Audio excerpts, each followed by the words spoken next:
السلام عليكم، ازيكم عاملين ايه؟ يا رب ان شاء الله تكونوا في احسن صحة واحسن حال وانتوا بتسمعوني النهاردة. وصفتنا هتكون عن الميني بيتزا، مش بيتزا المخابز خالص، لا، لانها انضف من المخابز وانضف واوفر. باربع كوبايات من الدقيق هتملي البيت من البيني بيتزا، بعجينة بقى متبلة، مش اي عجينة وخلاص.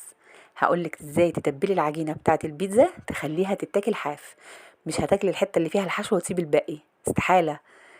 كل اللي هيدوقها هيحس ان العجينه بتاعتك مميزه، وهقولك التسويه المظبوطه ليها وازاي تنجح معاكي وايه اسباب فشلها.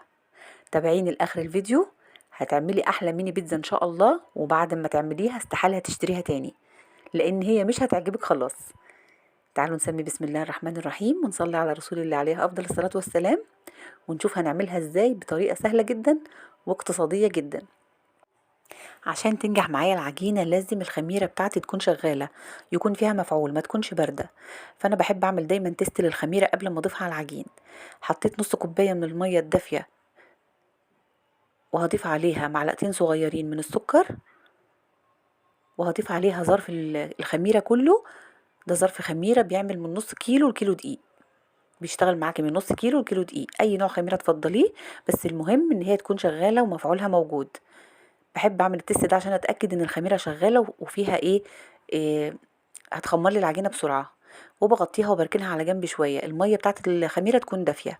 جبت في بوله 4 كوبايات من الدقيق، عايرتهم بالمج الازاز اللي شفتوه معايا دلوقتي، 4 كوبايات ممسوحين من الدقيق. وضفت عليهم معلقتين من اللبن البودره، ممكن ما تضيفيهمش، وعليهم نص معلقه صغيره من الملح. وهنتبلها بقى بتوابل هتخلي طعم العجينه في حته تانية. نص معلقة صغيرة من التوم البودرة، ونص معلقة صغيرة من البصل البودرة، ضيفيهم في العجينة، هتخلي عجينة البيتزا بتاعتك في حتة تانية خالص. زي ما قلت لكم في الأول هتاكلوها حاف. بصوا الخميرة بسم الله ما شاء الله، مفعولها سريع، بدأت إن هي تفور من قبل حتى ما أقلب المواد الخام، المواد الجافة في الدقيق. هضيف كمان ايه على الدقيق؟ هضيف 4 معالق كبار من الزيت. المقادير سهلة وبسيطة وما فيهاش أي تعقيدات يا بنات، جربوها والله مش هتشتروها تاني، هتعمل معاكم كمية حلوة قوي. 4 معالق كبار من الزيت، ممكن تحطي زيت زيتون او ممكن تحطي زيت، اي زيت موجود عندك، بس المهم يفضل انه ما يكونش زيت ليه ريحه، عشان المعجنات بتاعتك تبقى طعمها حلو وريحتها حلوه. هقلب الزيت في الدقيق، وبعدين لقيت الخميره بتاعتي خلاص بدات ان هي تخرج من الكوبايه وتفور بالشكل ده. فهنزل نص كوبايه الميه اللي دوبت فيها معلقتين السكر وكيس الخميره على ال4 كوبايات دقيق اللي فيهم ايه، اللي فيهم نص معلقه صغيره من الملح، فيهم نص معلقه صغيره من التوم البودره، نص معلقه صغيره من البصل البودره، و4 معالق كبار من الزيت. تمام، قلت المكونات تاني عشان تبقى سهله عليكم ان هي تتحفظ. جنبي بقى ميه دافيه، غليتها وسبتها تبرد، يعني زي دمع العين او زي رضعه البيبي كده، بتبقى دافيه. وباخد شوية بشوية على ايدي وبلم العجينة. طبعا كل دقيق بيختلف عن التاني على حسب ما بيشرب. انا ال4 كوبايات من الدقيق خدوا معايا نص الكوباية اللي خمرت فيها الخميرة، وكوباية كمان من المية. يعني مجموع المواد السائلة بتاعتي كانت كوباية ونص. تفضلي نازلة على الدقيق بتاعك شوية بشوية، حبة بحبة، ما تنزليش بكمية مية كبيرة علشان ما تضطريش انك ترجعي تزودي دقيق او المقادير كلها تختلف، الزيت والدقيق. هي ما فيهاش اي حاجه غير زيت ودقيق والخميره والميه، الاضافات اللي احنا حطيناها دي اختياريه، بس بتبقى طعمها حلو جدا لو جربتوها. انا بقول لكم على طريقتي، وانتوا طبعا ليكوا حريه الاختيار ان انتوا تجربوها او تعملوها بطريقتكم. بعدين بحطها في بوله تاني بعد ما بعجنها حلو قوي وبنعمها وبلمها، وبحط عليها معلقه من الزيت كده على وشها، وبغطيها. فتحت كيس تلاجة وغطيتها وحطيت فوقها فوطه، وركنتها على جنب في مكان دافي. انا بحب اخمر العجين بتاعي في فرن البوتاجاز، بس مطفي مش شغال يعني، عشان بيبقى هو ادفى مكان في المطبخ. هجهز بقى الحاجات اللي هحشي بيها البيتزا دي، بقى انتي واختيارك وانتي وميزانيتك. انا هحط هنا بواقي لانشون على بيف مقطعاهم صغير، وشويه فلفل اخضر، وشويه زيتون، وعندي شويه جبنه موتزاريلا هحطهم برضو على الوش. اقولك بقى على بديل الصلصه اللي هنعمل بيها البيتزا، طالما كل حاجه سريعه بسريعه نعمل بقى صلصه سريعه. حطيت شويه من الكاتشب، وعليهم نص معلقه صغيره من الملح، ونص معلقه صغيره من التوم البودره، ونص معلقه صغيره من البصل البودره. الاضافات دي بتدي ريحه جميله جدا وبتدي طعم مميز قوي. طبعا ممكن تعملي صلصه البيتزا اللي انت متعوده عليها، او لو انت عامله كميه وحافظاها استخدميها. وزي ما قلت لك هنحط عليها بواقي التلاجة، اي حاجه، لو عندك جبنه رومي قطعيها، اي حاجه ممكن تحطيها، ممكن عندك حته لحمه مفرومه برضو حطيها، ممكن ما تحطيش لحوم ولا لانشون ولا حاجه وتستكفي بالزيتون والفلفل الاخضر زي ما بنشتريها من بره. بص العجينه دي بالظبط بقالها نص ساعه. بسم الله ما شاء الله اللهم بارك، الخميره نوعها حلو جدا والدقيق نوعه ممتاز. العاملين دول اللي هم اللي نجحوا معاكي اي حاجه فيها خميره، يكون دقيق ممتاز وتكون خميره شغاله. اي معجنات ان شاء الله هتطلع من ايدك زي الفل. اتاكدي من الدقيق اللي بتستخدميه، لان في دقيق بينطر الزيت وبينطر الحاجات اللي بتضاف عليه، فمش كل دقيق يشتغل. اتاكدي انك بتشتغلي بدقيق نضيف جدا، مش لازم يكون سعره غالي. يعني مثلا انا الدقيق اللي اشتغلت بيه البيتزا النهارده بجيبه من عند العطار سايب، بقول له عايزه دقيق اعمل بيه بيتزا ومعجنات. هو بيبقى دقيق جميع الاغراض، بس هو بيبقى عارف النوع اللي هيشرب معايا الخميره والمواد السائله. بجيبه سايب من عند العطار عادي جدا وسعره رمزي. بعدين بقسم العجينة اتنين بالشكل ده، وبرش بعفر المفرش كده شوية من الدقيق عشان العجينة لو فيها شوية تلزيق ولا حاجة ما تلزقش مني، لان مش هضيف دقيق خالص ولا هضيف اي حاجة تاني علشان ما تنشفش. هي المقادير دي مظبوطة بالمعلقة. هفردها بالفرادة، انا عايزة سمكها حوالي نص سنتي علشان لسه هتخمر وهتقب كمان شوية، فانا مش عايزاها تبقى سميكة عشان ما تبقاش شبه العيش، عايزة سمكها متوسط. فهفرد العجينة واقول لكم دلوقتي سمك العجينة اللي هنفردها قد ايه. تكون متوسطة حوالي نص سنتي تقريبا. لو حسيتي وانت بتفردي العجينه ان هي بتلم معاكي زي الاستيك، اصبري عليها دقيقه شويه وبعدين ارجعي افردي تاني هتفرد.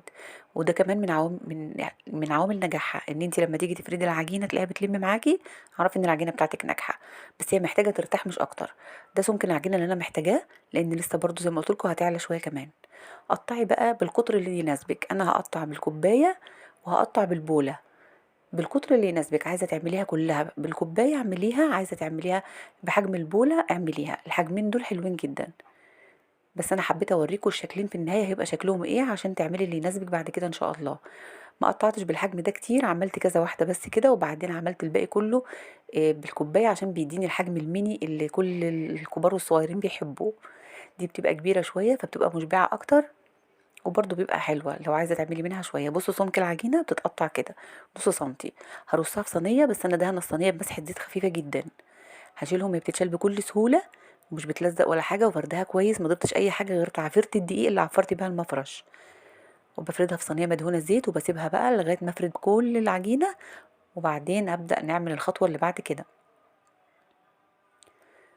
لو عندك قطاعات للبيتزا قطعيها برضو مفيش مشكلة، بس يعني احنا بنتصرف، ما عنديش قطاعات فبقطع بالكوبايات او بالبولات الصغيرة، بتديني برضو شكل حلو قوي ونفس مقاس القطاعات الجاهزة. فما تشتريش حاجة علشان تعملي بيها حاجة معينة، حاولي ان انت تشتري حاجة تعملي تنفعك في كذا حاجة. فمش هنزل مثلا اشتري قطاعات بيتزا، انا ممكن اعملها بالكوباية او بالبولات مفيش مشكلة. لكن لما تيجي تشتري اشتري حاجة تانية تعمل معاكي اي حاجة وتفيدك في كذا حاجة تانية.